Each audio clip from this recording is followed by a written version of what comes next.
J Balaji എഴുത്തിലോ സംവിധാനത്തിലോ ഒക്കെ പാർട്ട്ണറായിട്ടുള്ള അദ്ദേഹത്തിന്റെ മുൻകാല സിനിമകളായിട്ടുള്ള മൂക്കുത്തി അമ്മനും LKGയും ഒക്കെ നോക്കിക്കഴിഞ്ഞാൽ പുള്ളിക്ക് ഒരു സട്ടയർ സ്വഭാവമുള്ള സബ്ജക്റ്റുകളോട് ഒരു താല്പര്യമുള്ളത് നമുക്ക് മനസ്സിലാവും. ഇതിൽ ഒരു സിനിമയിൽ രാഷ്ട്രീയത്തെ വിമർശിച്ചപ്പോൾ അടുത്ത സിനിമയിൽ അദ്ദേഹം അന്ധവിശ്വാസങ്ങളെയൊക്കെയാണ് പരിഹാസ രൂപത്തിൽ അവതരിപ്പിച്ചത്.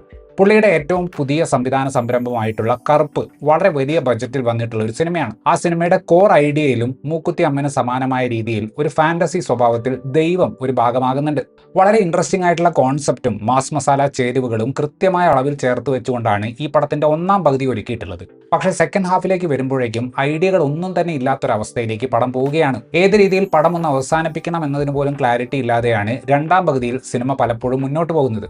സൂര്യ എന്ന സൂപ്പർ താരത്തിന്റെ ഓറയെ അമിതമായിട്ട് ഡിപ്പെൻഡ് ചെയ്യുന്ന ഈ പടം തന്റേതായ രീതിയിൽ ഒരു ശങ്കർ സിനിമ ഒരുക്കാനുള്ള ജെ ബാലാജിയുടെ ആഗ്രഹമാണ്. നിർഭാഗ്യവശാൽ നല്ല ഒരു സൂര്യയെ കാണിച്ച് കൊതിപ്പിച്ച് കടന്നു കളയുന്ന അവസ്ഥയാണ് ഈ പടം ആകെ മൊത്തത്തിൽ പ്രേക്ഷകന് സമ്മാനിക്കുന്നത്. ഒരു കോടതിയുടെ പശ്ചാത്തലത്തിലാണ് കഥ നടക്കുന്നത്. ആ കോടതിയിലുള്ള ഏറ്റവും പ്രമുഖനായിട്ടുള്ള ലോയർ ബേബി കണ്ണൻ എന്ന വ്യക്തിയാണ്. നീതി തേടി തന്റെ അടുത്ത് വരുന്ന പാവപ്പെട്ട പലരെയും ഊറ്റിപ്പിഴിഞ്ഞ് ജീവിക്കുന്ന ആളാണ് ബേബി കണ്ണൻ. അതിന് അയാൾക്ക് അവിടെ ജഡ്ജുമായിട്ട് ഒരു ടൈപ്പ് ഉണ്ട്. ഇയാൾ ഇങ്ങനെ മുതലെടുക്കുന്നവരുടെ കൂട്ടത്തിൽ കേരളത്തിൽ നിന്നും വന്ന ഒരു അച്ഛനും മകളും ഉണ്ടായിരുന്നു. ഇവരുടെ കയ്യിൽ നിന്നും മോഷണം പോയ സ്വർണം പോലീസ് കണ്ടെടുത്തതിന് ശേഷം കോടതി വഴി തിരിച്ചു കിട്ടാൻ വേണ്ടിയിട്ടായിരുന്നു ഈ അച്ഛനും മകളും കോടതി കയറി ഇറങ്ങിയത്. ഈ ഒരു നീതി നിഷേധത്തിന്റെ നടുവിലേക്ക് മൂന്നാമതൊരാൾ ആ കോടതിയിലേക്ക് വരുന്നതും അതിനുശേഷം സംഭവിക്കുന്ന കാര്യങ്ങളുമാണ് ഈ സിനിമയിൽ നമ്മൾ കാണുന്നത്. ഈ പടത്തിന്റെ ട്രെയിലർ പോലും കണ്ടിട്ടില്ലാത്തവരുണ്ടെങ്കിൽ ഇനി അങ്ങോട്ടുള്ള റിവ്യൂ കാണുമ്പോൾ ചെറിയ സ്പോയിലറുകൾ ഉണ്ടായേക്കാം. ചില കാര്യങ്ങളെക്കുറിച്ച് പരാമർശിക്കാതെ ഈ സിനിമയുടെ റിവ്യൂ പറയുക എന്ന് പറയുന്നത് സ്വല്പം ബുദ്ധിമുട്ടാണ്. അതുകൊണ്ടാണ് പടത്തിന്റെ ട്രെയിലർ കണ്ടിട്ടുള്ള ആർക്കും തന്നെ ഏറെക്കുറെ ഊഹിക്കാവുന്ന ഒരു കാര്യമാണ് ഇതിൽ ഒരു സൂപ്പർ നാച്ചുറൽ എലമെന്റ് ഉണ്ട് എന്നത്.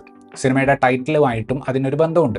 തമിഴിലെ മസാല ഫിലിം മേക്കിങ്ങിന്റെ രണ്ട് രീതികളെ സാമാന്യം നല്ല രീതിയിൽ ബ്ലെൻഡ് ചെയ്യാനുള്ള സ്കോപ്പുള്ള സിനിമയായിരുന്നു കറുപ്പ്. ജയിലറും വിക്രമും ഒക്കെ പോലെ പുതിയ വിഷ്വൽ എസ്തെറ്റിക്സ് ഉള്ള സിനിമകളും അതുപോലെ വിശ്വാസം, അണ്ണാത്തെ പോലെ പാസത്തിനും മാസിനും പ്രാധാന്യം കൊടുക്കുന്ന സിനിമകളും നമ്മൾ അവിടെ കാണാറുണ്ട്. ഈ പാസപ്പടങ്ങളൊക്കെ തമിഴ്നാട്ടിലെ BC സെന്ററുകളിലാണ് പൊതുവെ നല്ല രീതിയിൽ ഓടാറുള്ളത്. കറുപ്പിന്റെ ഒന്നാം പകുതി നോക്കുകയാണെങ്കിൽ ദൈവത്തെ പോലൊരു ഫിഗറിനെ രക്ഷകനായിട്ടൊക്കെ ബാലാജി അവതരിപ്പിക്കുന്നുണ്ട്. പക്ഷെ അങ്ങനെ അവതരിപ്പിച്ച കഥാപാത്രത്തിന് ഏതാണ്ട് മുതൽവൻ സിനിമയിൽ നായകന് കിട്ടുന്നത് പോലത്തെ ചാലഞ്ച് ഒക്കെ തിരക്കഥ കൊടുക്കുന്നുണ്ട്. വളരെ ഗ്രൗണ്ടഡ് ആയിട്ടുള്ള ഇമോഷണൽ സീക്വൻസുകളും അങ്ങേയറ്റം ഓവർ ദ ടോപ്പ് ആയിട്ടുള്ള മാസ് ആക്ഷൻ സീക്വൻസുകളും കാണിച്ചുകൊണ്ട് കഥ പഴയ ബോംബ് കഥയാണെങ്കിലും നല്ല ഒരു ഫാൻ സർവീസ് കഥ പറച്ചിലൂടെ താൻ കൊണ്ടുവരുമെന്നൊരു പ്രതീക്ഷ ജെ ബാലാജി നമുക്ക് ആ ഒരു ഘട്ടത്തിൽ തരുന്നുണ്ട്. പക്ഷെ പടത്തിന്റെ പ്രശ്നം ഏകദേശം മൊത്തമായിട്ടും കിടക്കുന്നത് രണ്ടാം പകുതിയിലാണ്. ദൈവത്തിന് മുന്നിൽ കൊടുത്തിട്ടുള്ള ചാലഞ്ച് അവർ സൗകര്യപൂർവ്വം അങ്ങ് എടുത്തു മാറ്റും. അതോടുകൂടി തിരക്കഥ എന്ന് പറയുന്നത് ദൈവം തന്റെ പവർ ഇങ്ങനെ ഷോ ഓഫ് ചെയ്യുന്ന കുറേ സീനുകളുടെ കളക്ഷനായിട്ട് മാറും. ബേബി കണ്ണനും ശരവണനും തമ്മിലുള്ള നിയമയുദ്ധം കങ്കുവയിലെ സൂര്യയുടെ അലറലുകൾ പോലും ആസ്വദിച്ച തരം അദ്ദേഹത്തിന്റെ ആരാധകർക്കുള്ള ഫാൻ സർവീസ് പാക്കേജ് പോലെയാണ് ഒരുക്കപ്പെട്ടിട്ടുള്ളത്. സാധാരണ ഇത്തരം ഫാന്റസി സിനിമകളിൽ ചില കഥാപാത്രങ്ങളുടെ പവറുകൾ ആദ്യം തന്നെ കാണിച്ച് എസ്റ്റാബ്ലിഷ് ചെയ്യും. എന്നാൽ ഇവിടെ അത് നടക്കുന്നത് അവസാന ഭാഗത്തേക്കാണ്. ഫസ്റ്റ് ഹാഫ് ഇമോഷണലി വളരെ ഗ്രൗണ്ടഡ് ആയതുകൊണ്ടാണെന്ന് തോന്നുന്നു രണ്ടാം പകുതിയിൽ ഒന്നിനു പുറകെ ഒന്നായിട്ട് കുറേ ഹീറോയിസം സീനുകൾ അടുപ്പിച്ചടുപ്പിച്ച് വെച്ചത് ഒരു തട്ടിക്കൂട്ട് ഫീൽ കൊടുക്കുന്നുണ്ട്.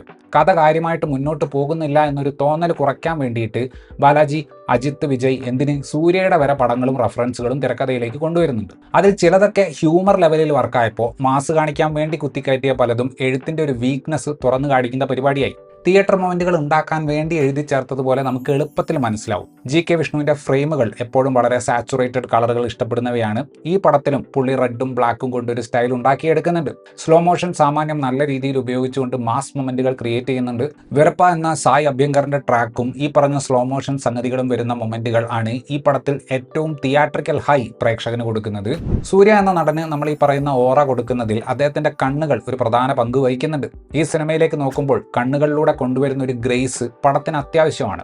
അതിനൊപ്പം സ്വാഗർ നിറഞ്ഞ സ്ക്രീൻ പ്രസൻസ് കൊണ്ട് പല സ്ഥലത്തും അദ്ദേഹം പടത്തെ രക്ഷിക്കുന്നുണ്ട്.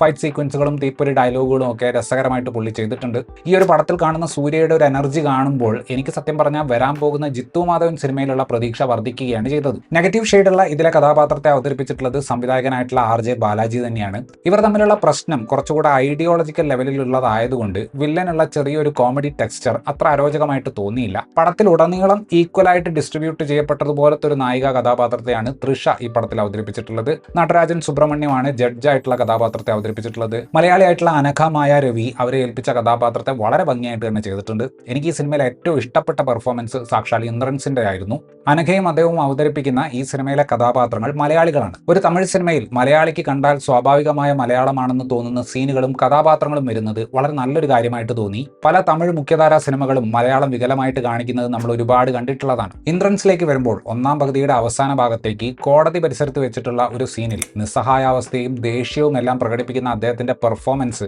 ആ സീനിലുള്ള സാക്ഷാൽ സൂര്യയെ പോലും സൈഡാക്കുന്ന തരത്തിലുള്ളതായിരുന്നു. ഓഡിയോ ലോഞ്ചിൽ പൊക്കി പറഞ്ഞത് ചുമ്മാതല്ല, പടത്തിൽ ആ വാക്കുകൾ അർഹിക്കുന്ന പെർഫോമൻസ് തന്നെയാണ് ശ്രീ ഇന്ദ്രൻസ് കാഴ്ചവെച്ചിട്ടുള്ളത്. സൂര്യ എന്ന നടന്റെ ഹാർഡ് കോർ ഫാനാണ് നിങ്ങളെങ്കിൽ ഈ സിനിമ ഒരർത്ഥത്തിൽ അദ്ദേഹത്തിന്റെ ബർത്ത്ഡേക്ക് മാഷപ്പ് വീഡിയോ ഉണ്ടാക്കാനുള്ള റോ ഫുട്ടേജ് ആണ്. പാട്ട്, അടി, ഡയലോഗുകൾ, സ്ലോ മോഷൻ, നടത്തം എന്നിങ്ങനെ പുള്ളിയെ സെലിബ്രേറ്റ് ചെയ്യുന്നതിൽ സിനിമ യാതൊരു മടിയും വിചാരിക്കുന്നില്ല.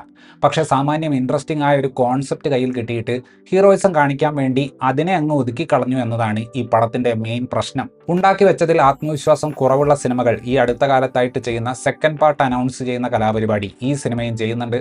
മൊത്തത്തിലുള്ള പടത്തിന്റെ ഒരു നിലവാരം കണ്ടിട്ട് അങ്ങനെ ഒരു സീക്വൽ നടക്കാനുള്ള സാധ്യത കുറവാണെന്നാണ് എനിക്ക് വ്യക്തിപരമായിട്ട് തോന്നിയത്. ഇത്രയുമായിരുന്നു ഈ സിനിമയെക്കുറിച്ചിട്ടുള്ള എൻ്റെ റിവ്യൂ. വീഡിയോ ഇഷ്ടപ്പെട്ടാൽ ലൈക്ക് ചെയ്യുമെന്നും കൂടുതൽ വീഡിയോകൾക്ക് വേണ്ടി ഈ ചാനൽ സബ്സ്ക്രൈബ് ചെയ്യുമെന്നും പ്രതീക്ഷിക്കുന്നു. താങ്ക്